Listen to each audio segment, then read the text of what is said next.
هي الحلقات تحفظني بآيات من القرآن، هي الحلقات تملأني بحب المصطفى العدنان، هي الحلقات تحفظني بآيات من القرآن، هي الحلقات تملأني بحب المصطفى العدنان، وأخلص نيتي دوما لرب واحد ديان بروح ملؤها طهور.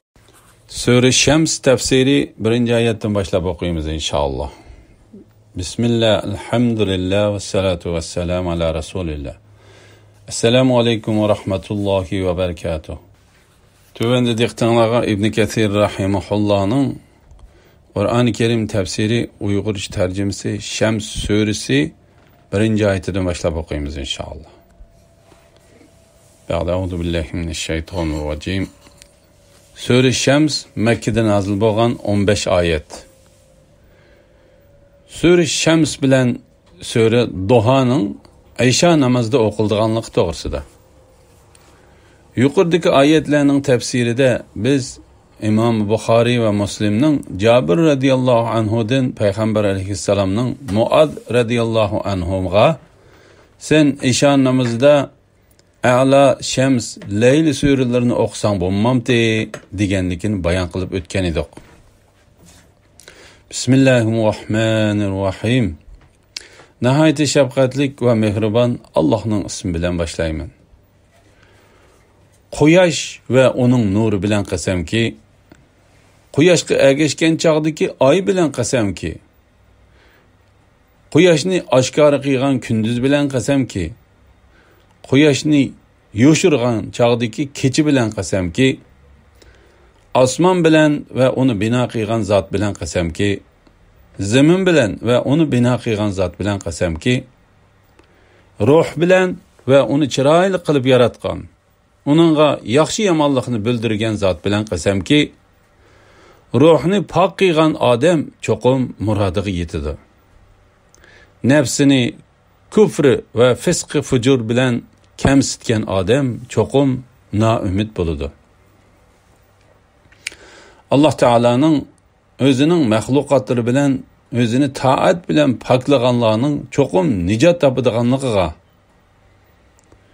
o'zini kufr bilan rasvo qilgan kishilarning cho'qim ziyon tortadiganligiga qasam qilganlik to'g'risida. Quyosh va uning nuri bilan qasamki, qatada ve onun nuru bilen qasamki degan oyatni kunduzning hammasi bilan qasamki deb tafsir qilgan. İbn Jarir to'g'risi shuki Alloh taolo quyosh va kunduz bilan qasam qilgan. Chunki kunduz bo'lsa del quyosh nurining o'zidir degan. Quyoshga ergashgan chog'dagi oy bilan qasamki. Mujahid bu oyatning ma'nosi uningga ergashgan oy bilan qasamki deganlikdir dedi. İbn Abbas bu ayetning ma'nosi kunduzdan keyin kelgan oy bilan qasamki deganlikdir dedi. Qatada bu ayetning ma'nosi kunduzga ergishib kelgan chog'dagi oy tuqqan kecha bilan qasamki deganlikdir. Chunki kun patgandan keyin oy ko'riladi dedi. Quyoshni oshkora qilgan kunduz bilan qasamki. Mujahid bu ayetning ma'nosi yo'riqlik elib kelgan kunduz bilan qasamki deganlikdir. Bu vaqtda Alloh taolo qorong'uliqi olamni qoplagan kechi bilan qasamki, yo'rg'an chog'dagi kunduz bilan qasamki deydi. Quyoshni yoshirgan chog'dagi kechi bilan qasamki, ya'ni kun patsa qorong'uliqi hamma yerni qoplagan kechi bilan qasamki, osmon bilan va uni bino qilgan zot bilan qasamki, qatada bu oyatdan osmon va uning bino qilinish ko'z tutiladi dedi. Mujahid bu ayetin osmon ve onu bina qilguvchi zot ko'z tutiladi dedi.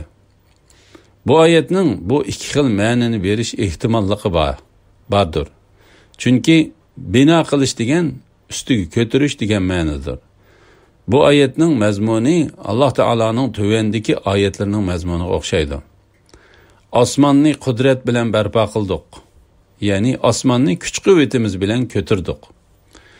Osmonni qudrat bilan barpo qildik. Biz haqiqatan qudratlikmiz.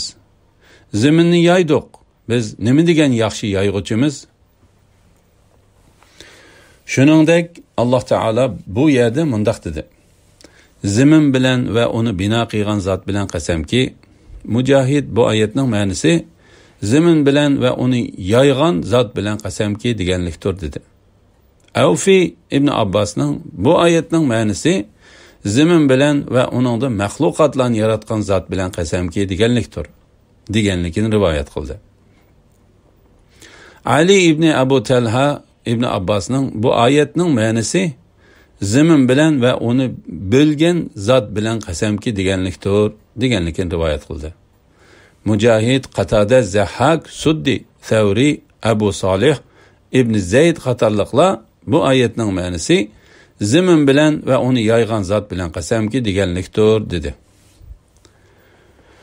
Ruh bilan uni chiroyli qilib yaratgan zot bilan qasamki, ya'ni insonni to'g'ri, tuz, sog'lom tabiat bilan yaratgan zot bilan qasamki, bu haqda Alloh taolo mundaq deydi: Botil dinlardan burilib islom diniga yuzlangan.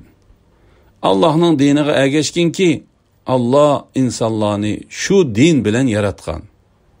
Allohning yaratganida o'zgarish bo'lmaydi. Bu vaqtda payg'ambar alayhissalom mundaq degan: Har bir bola tug'ilganda sog'lom tabiat bilan tug'iladi. Uning ota-onasi uni ya Yahudi qiladi, ya Xristian qiladi, yoki otashparast qiladi. Bu xuddi hayvon bolasining yangi tug'ilganda hamma a'zolari sog' tug'ilganga o'xshash. Ular tug'ilganda ularning biror a'zosining nuqsonli ekanligini ko'rganmidinglar? Bu hadisni Imom Buxoriy va Muslim Abu Hurayradan rivoyat qilgan. İmam Muslim İyad ibn Himar Najashiydan Payg'ambar alayhissalomning mundaq deganligini rivoyat qildi. Rabbim Alloh mundaq deydi: Men bandalarimni sog'lom diniy aqida bilan yaratdim. Shayton kelib ularni dinlaridan ozdirib etdi. Uningga yaxshi yomonlikni bildirgan zot bilan qasamki, ya'ni uningga taqvodorlarning yo'li bilan fosiqlarning yo'lini ko'rsatib qo'ygandan keyin uningga qaysi yo'l tutilgan bo'lsa, uni shu yo'lga muyassar qilgan zot bilan qasamki. Ibn Abbas bu oyatning ma'nosi yaxshilik bilan yomonlikni uningga bayon qilib bergan zot bilan qasamki deganlikdir dedi. Bu vaqtda Mujahid, Qatada, Suddi, Zahhak ve Thavri qatorliqlarmi shundaq dedi. Said ibn Zubayr bu oyatning ma'nosi uningga yaxshilik va yomonlikni bildirgan zot bilan qasamki deganlikdir dedi. Ibn Zayd bu oyatning ma'nosi uningda fosiqlik va taqvodorlik qilish xususiyatini qilgan zot bilan qasamki deganlikdir dedi. Ibn Jarir Abu Aswad Daylining mundaq deganligini rivoyat qildi. İmran ibn Husayn manga kishilarning jafo mushaqqatda termishib yashashi taqdirda ularga putilib ketgan ishimi yoki payg'ambarlari ularga elib kelgan dinda ular shuni tanlab qilganmi dedi. Men bu ularga putilib ketgan ish deb javob berdim. İmran ibn Husayn undaqda bu ularga zulm qilganlik bo'lmamdi dedi. Shuning bilan men uning bu so'zidan qattiq cho'chib ketib uningga har qanday bir narsani yaratgan va uningga ig'dorchilik qilgan zot Alloh taoladir. Alloh qilgan ishidan so'ralmaydi. Mahluqotlari bo'lsa so'riladi dedim. İmran, Alloh seni to'g'ri yo'lda menishga utuqlik qilsin. Men sening donoligingni sinab beqish uchun bu so'zni degan edim dedi. La ilaha illalloh Muhammad Rasululloh. Mazina yoki Jahina qabilasidan bir kishi kelib payg'ambar alayhisalomdan: "Ey Allohning payg'ambari, kishilarning jafo mushaqqat tortib qiynalishi taqdirda ularga putilib ketgan ishmi yoki payg'ambarlari ularga elib kelgan dinda ular shuni tanlab qilganmi?" deb so'radi. Payg'ambar alayhisalom: "Bu ularga putilib ketgan ishdir" deb javob berdi. U undaqda biz nima uchun amallarni qilib avor bo'lamiz dedi. Payg'ambar alayhisalom Allah kimni ikki o'rinning, ya'ni jannat bilan do'zaxning biriga atab yaratgan bo'lsa, uni shu o'ringa loyiq bo'ladigan amalga boshlaydi. Mana bu Alloh taolaning ruh bilan va uni chiroyli qilib yaratgan, uning yaxshi yomonlikni bildirgan zot bilan qasamki degan oyatlarda bayon qilingan mazmundir dedi. Bu hadisni Imom Ahmad va Muslim rivoyat qilgan. La ilaha illalloh Muhammadur Rasululloh. Ruhni pak qilgan odam cho'qim murodiga yetadi. Nafsini kufr va fisqi fujur bilan kamsitgan odam cho'qim noumid bo'ladi. Bu oyatlarning ma'nosining Qatada, Mujahid, Ikrima, Said ibn Jubayr qatorliqlarning degandek o'zining nafsini razil, past axloqlardan Alloh taolaning toati bilan poklagan kishi cho'qim murodiga yetadi va Alloh taolaning toatini tashlab gunohlarga cho'kkan kishi cho'qim noumid bo'ladi. Deganlik bo'lishi ehtimolim bor. Bu oyatlarning ma'nosining Avfi va Ali ibn Abu Talha ibn Abbasdan rivoyat qilganidek, Alloh taolo ruhni poklagan kishi, Alloh taolo ruhini poklagan kishi cho'qim murodiga yetadi. Alloh taolo nafsini kamsitgan kishi cho'qim noumid bo'ladi deganlik bo'lishining ehtimoli bor. Imom Tabaroni Ibn Abbasning mundaq deganligini rivoyat qildi.